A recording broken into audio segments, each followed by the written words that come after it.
Adoksha Jana Dev Tirtha, who is in Guwahati, said on Thursday that cow slaughter should be banned in the entire country, and when the cow is said, there is crisis on earth.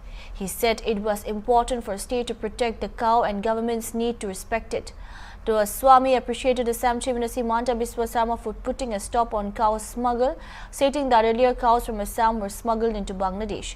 He also said that many people in Assam, including legislators, are rearing cows and running gaushalas, indicating that devotion and loyalty to the cow is increasing in Assam.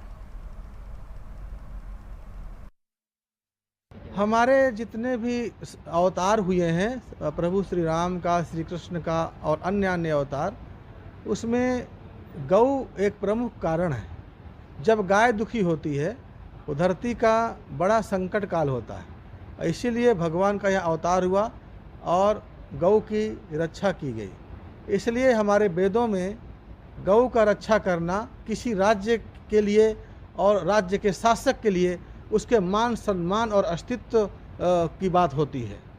इसलिए पूरे देश में गौवध रुक जाना चाहिए, चाहे legal या illegal. जो गौ कृषि का जो संसाधन है वो सब नष्ट कर दिए जाएं और गाय के संरक्षण और संवर्धन के लिए सरकार नीतियां तैयार करे। और इसके लिए मैं असम राज्य के मुख्यमंत्री को हृदय से धन्यवाद और आशीर्वाद देता हूं, साधुवाद देता हूं कि उन्होंने सत्ता में आने के बाद बहुत कम समय में ही उन्होंने ये घोषणा की थी कि हमारे राज्य से अब कोई गोकृषि नहीं होगी और ना यहाँ से गाय का गोवंश का निर्यात होगा, और जो कि पूरे देश का गोवंश असम के रास्ते पहले बांग्लादेश जाता था, अब वो रुक गया है। ये एक बहुत बड़ा पुण्य कार्य हुआ है। गौ पालन की प्रवृत्ति भी पूरे देश में बढ़ रही है और असम में मैं देख रहा हूँ कि यहाँ आम जनता भी गौ पालन कर रही है और मंत्री विधायकगण भी एक एक गौशाला चला रहे हैं।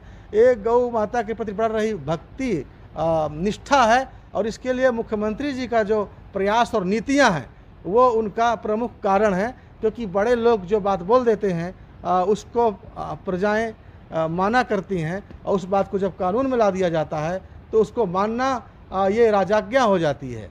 तो हम चाहते हैं कि असम समेत अन्य समस्त राज्यों में जो रुचि रखते हैं गौ पालन के प्रति, उनको गौ रक्षण के लिए भी ज़्यादा कुछ नीतियाँ बनाई जानी चाहिए, ताकि उनका गाय के रहने का, गाय के खाने का, उनकी दवाइयों का इसमें सब्सिडी हो और गौपालकों को ज़्यादा से ज़्यादा सुविधा मिल सके।